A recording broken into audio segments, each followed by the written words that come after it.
रक्षाबंधन क्यों मनाते हैं, जाने इससे जुड़ी ये प्रचलित कथाएं। रक्षाबंधन भाई और बहन की पवित्र रिश्ते का प्रतीक है। इस दिन बहनें भाई की कलाई पर रक्षासूत्र बांधकर उनकी दीर्घायु की प्रार्थना करती हैं। भाई इस दिन अपनी बहनों को प्यारे प्यारे उपहार देते हैं और उनकी रक्षा करने का वचन लेते हैं। रक्षाबंधन को मनाने की शुरुआत कैसे हुई, इसको लेकर पौराणिक मान्यताएं प्रचलित हैं।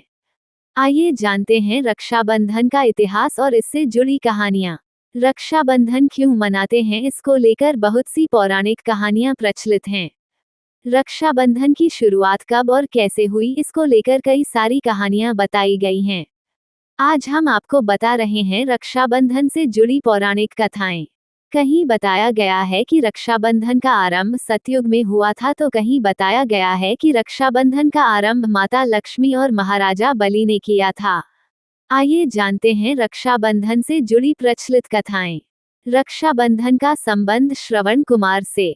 हर साल सावन मास की पूर्णिमा को मनाए जाने वाले इस त्योहार को लेकर कई मान्यताएं हैं। कहीं कहीं इसे गुरु शिष्य परंपरा का प्रतीक माना जाता है। माना जाता है कि यह त्योहार महाराज दशरथ के हाथों श्रवण कुमार की मृत्यु से भी जुड़ा है। इसलिए मानते हैं कि यह रक्षासूत्र सबसे पहले गणेश जी को अर्पित करना चाहिए और फिर श्रवण कुमार के नाम से एक राखी अलग निकाल देनी चाहिए, जिसे आप प्राणदायक वृक्षों को भी बांध सकते हैं। रक्षाबंधन का संबंध कृष्ण द्रौपदी से। महाभारत की कथा भी जुड़ी हुई है। युद्ध में पांडवों की जीत को सुनिश्चित करने के लिए भगवान श्री कृष्ण ने युधिष्ठिर को सेना की रक्षा के लिए राखी का त्योहार मनाने का सुझाव दिया था।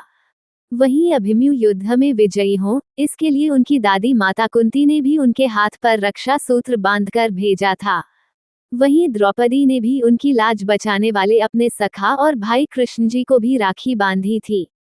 इस दिन सावन के महीने की पूर्णिमा तिथि थी। रक्षाबंधन का संबंध इंद्र से। पौराणिक कथाओं में पति पत्नी के बीच भी राखी का त्योहार मनाने की परंपरा का वर्णन मिलता है। एक बार देवराज इंद्र और दानवों के बीच में भीषण युद्ध हुआ था, तो दानवों की हार होने लगी थी। तब देवराज की पत्नी शुचि ने गुरु बृहस्पति के कहने पर देवराज इंद्र की कलाई पर रक्षासूत्र बांधा था।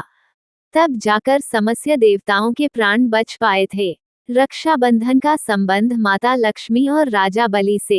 एक बार देवी लक्ष्मी ने लीला रची और गरीब महिला बनकर राजा बलि के सामने पहुंची और राजा बलि को राखी बांधी।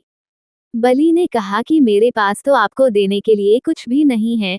इस पर देवी लक्ष्मी अपने रूप में आ गईं और बोली कि आपके पास तो साक्षात भगवान हैं, मुझे वही चाहिए, मैं उन्हें ही लेने आई हूँ। इस पर बलि ने भगवान विष्णु को माता लक्ष्मी के साथ जाने दिया। जाते समय भगवान विष्णु ने राजा बलि को वरदान दिया कि वह हर साल 4 महीने पाताल में ही निवास करेंगे। ये 4 महीने चर्तुमास के रूप में जाने जाते हैं, जो देवशयनी एकादशी से लेकर देवउठनी एकादशी तक होते हैं। रक्षाबंधन का संबंध बादशाह हुमायूं से। हुमायूं ने भी कर्णावती को बहन का दर्जा देकर उनकी जान बचाई थी। मध्यकाल में राजपूत और मुस्लिमों के बीच संघर्ष चल रहा था। रानी कर्णावती चित्तौड़ के राजा की विधवा थीं। रानी कर्णावती को जब बहादुर शाह द्वारा मेवाड़ पर हमला करने की खबर मिली, तो वह घबरा गईं। कर्णावती बहादुर शाह से युद्ध कर पाने में सक्षम नहीं थीं। लिहाजा उन्होंने प्रजा की सुरक्षा के लिए हुमायूं को राखी भेजी।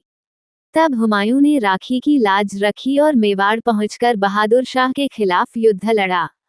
हुमायूं उस समय बंगाल पर चढ़ाई करने जा रहे थे, लेकिन राखी की लाज रखते हुए वह रानी कर्णावती और मेवाड़ की रक्षा के लिए अपने अभियान को बीच में ही छोड़कर आ गए।